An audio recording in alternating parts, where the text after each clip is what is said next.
no matter if you chose charcoal or not, you guys are going to have to sketch out your skull. And you guys are going to start with your 4H and an eraser. Now, I'm going to use a darker pencil again so you guys could see it. Now, when you do start charcoal, because I know there's only 2 of you guys that decided to do charcoal, you won't be using your drawing kits. You'll be using the charcoal kits, but until then, you'll use your drawing pencil and eraser. Keep in mind, when you erase on the construction paper, you're going to start leaving white streaks because it's taking the pigment off that paper. Alright? So the first thing you want to do is take a look at your skull. And I know everybody's got different angles because I wanted them all to look different. You're going to draw what you see. Okay? So say you're drawing the teeth. When you start drawing the teeth, what do you got to make sure that you're doing? What do you need to do before you start drawing them? Maybe count them? Because if they only have 5 teeth showing, do you want to draw 10?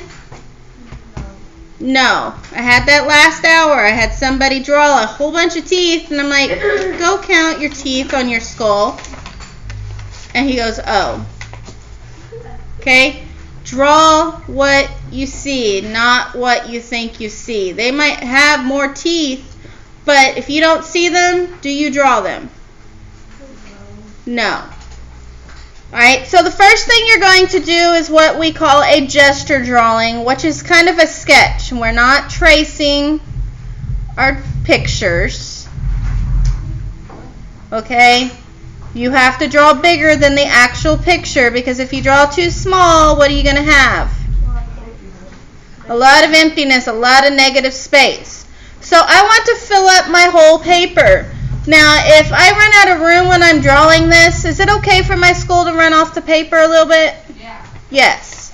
Okay, if you look at the middle example over there, you can see how the front of it's kind of scrunched in because they tried to draw it all, even though it should have ran off the paper. So if it runs off the paper, let it run off the paper. Right, so the first thing I'm going to do is my gesture drawing, where I'm just going to lightly sketch where I think I want this skull to go. And then I'm just going to draw each piece. I can always take my eraser and erase it a little bit. I'm just wanting to get my placement because I want to take up most of my space. Okay, all I did was drew a giant outline of where my skull is going to go. All I did was drew the outline, which was my contour line. So that's the first thing you need to do, is look at your skull and see what the contour shape is. Look at the shape of it, and I want you to draw it as large as you can. Most of your drawings are going to be landscape. I don't think there's going to be any of them that are going to be portrait, the way I took the pictures. I should have had a couple that were portrait, but I didn't think about it at the time. Typically, when we do this project, I have like 15 of these skulls. They would be sitting in the middle of your tables. But with the barriers, it kind of puts a kink in it, so I had to take pictures of them in a black box. The skull that you guys are drawing is the skull that's at the end of the table over here. They're all real skulls. Miss Biddle is the one that donated them to us.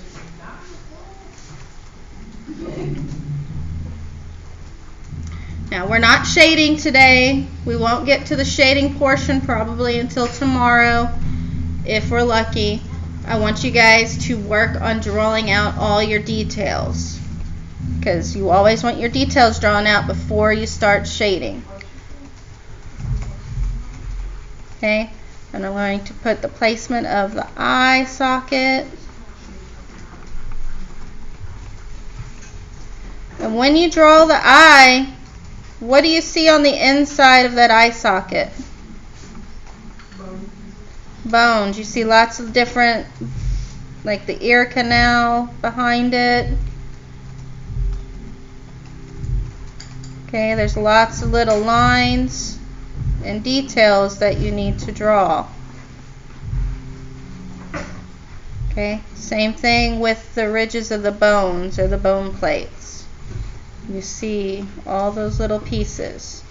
Because if it's a hole in it for like the nasal passage or the eye socket, you want to draw what you see on the inside of that.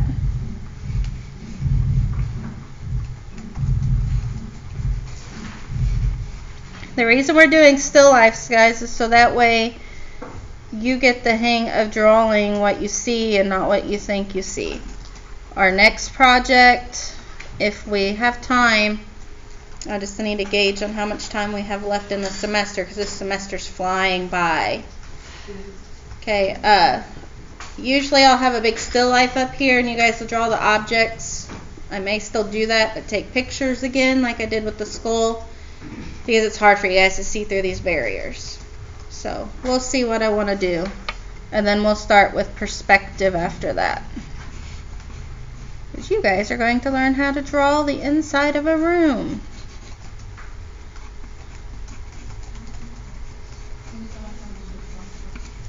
But I'm going to do lots of drawing in here.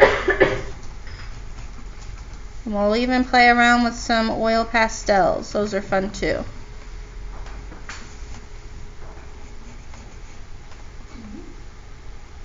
To me.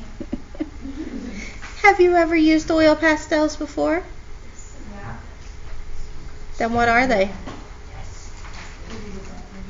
They're like those little things. Okay. Elaborate. They're like an oily crayon. They blend really well. They're messy. They are messy. So is charcoal. But they do make pretty pictures. They You gotta do. use them right. They make some really cool looking pictures. But I got all kinds of plans for you guys. I want you guys to have fun in here. So right now I'm just working on the teeth. Now your teeth are going to go at an angle. And these are all like molars. I don't know if it's the exact name for them. But what do cows eat? Grass. Grass. So are they going to need canines? No. No. They use their teeth to grind up the grass. They don't need to tear it. Very bad. Just like you cry. My thing don't even look like it needs to go. Okay. If it doesn't, take your eraser and erase it and make some adjustments. Because remember, nobody in here are at the exact same level. Some of you guys may be really good at drawing what you see. Some of you guys might struggle. Some of you might be better at drawing from imagination. Some of you might not. And it's going to be split like that. But we're learning how to do different techniques in here. Okay, it might not be your best, strongest suit, for it, but it doesn't mean you can't try. And like I said, as long as you're trying on these projects, you're going to make a good grade. It's when you say, I can't do it, I don't want to do it, I don't want to try, that's when your grade starts to suffer. But as you can see, I've just started getting my outlines of my shapes. Oh, excuse me. Darn allergy season. Oh, I hate allergies. Me too. Even though I'm on medicine for every time the allergy season comes around, they never help. Me too.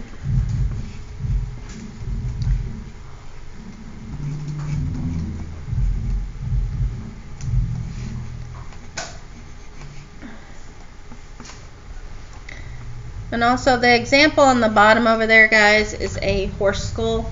It's not a cow skull, so that's why it's elongated. Maybe it's supposed to calculate from skull sizes and different angles on them. Yeah, when we do our still life, I'll pull the horse skull out. I've only got one of those. You say, why do I just have skulls? Skulls are awesome. And it's for art. There's. Well, you always do skulls. That's the problem. That's a problem? I mean, not really. I mean, I definitely want to see a human skull at some point. I'm fresh out of those. Sorry. Oh, thanks. I'll donate. Well, Joe. See, I'm looking at getting like a replica one. That would be really cool. I'd like to get a replica skeleton. I like for you to get a real one. Well, That's I okay. don't know if that's legal. I mean, it depends. You need a license for it. That's about it. Really? Yeah. Yeah. How do you know this? You act like you don't know the wiki thing. Well, I knew you knew You it. think but that those women are two- simple? Oh God, no. Is that what you're saying? Oh God, no. Alright, guys, let's get back to work. Let's ignore the I want some human skulls aspect. I'll donate mine. They're like $40,000. Yeah. I'll be waiting on that. Oh, trust me, I'm waiting a long time. I might be dead. You know what? I'm gonna just donate my own. You might be dead by then, but like, this classroom will have one. Donating myself. Alright, so the rest of this hour, you're going to work on drawing out your details. Remember, we're not going to start shading till tomorrow because it's going to take you a little while to get all those tiny details drawn out. You want everything drawn out before you start shading, especially when you're doing charcoal. Those of you drawing on the black paper, don't draw too hard on it because you're going to put creases in it. Same thing with the white paper. You don't want creases in it because just in case you need to make any corrections.